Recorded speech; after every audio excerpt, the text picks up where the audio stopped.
Eric, a man from the Democratic Republic of the Congo, noticed a stranger approach him.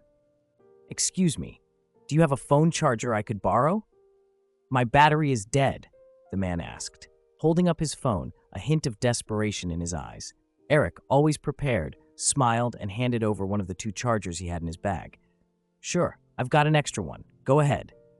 "Thank you so much," the man said, plugging in his phone, relief washing over his face. They stood in silence for a moment before Eric broke it. "Where are you from?" Eric asked, casually curious. "Rwanda," the man answered, his voice steady. "Ah, Rwanda. And you?" the man continued, gesturing to Eric. "I'm from the DR Congo," Eric replied with a sense of pride. Suddenly, without skipping a beat, the man responded, "I'm also Congolese." Eric raised an eyebrow, his curiosity deepening. "You just said you're from Rwanda. Where were you born?" "In Rwanda," the man said without hesitation. Eric paused, processing the statement. "Then you are Rwandan, not Congolese." The man's expression shifted slightly. "No, I'm also Congolese," he repeated, more firmly this time. Eric looked at him more intently. "If you were born in Rwanda, that makes you Rwandan. How can you be Congolese as well?" The man smiled faintly, as if he had rehearsed this conversation many times. "My parents were from Congo, and I grew up close to the border, so I consider myself both." But Eric wasn't convinced. He had seen this before, a delicate dance of identity, often shrouded in political and historical complexities, especially between Rwanda and the Congo.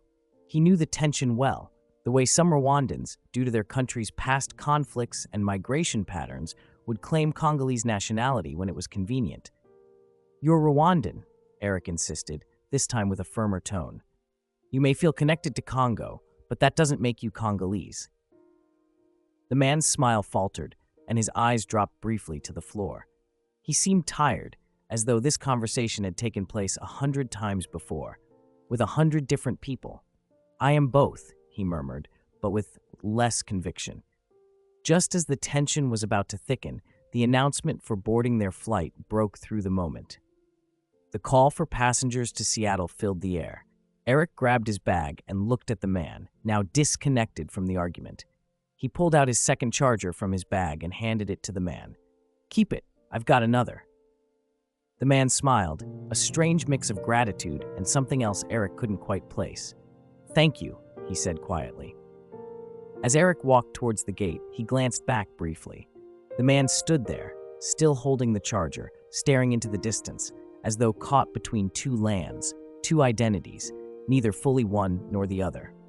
This story reflects the complexity of national and cultural identity, particularly in regions like Rwanda and the DR Congo, where history, migration, and conflict often blur the lines of belonging. This story is based on one true story. Like, comment, share, and subscribe.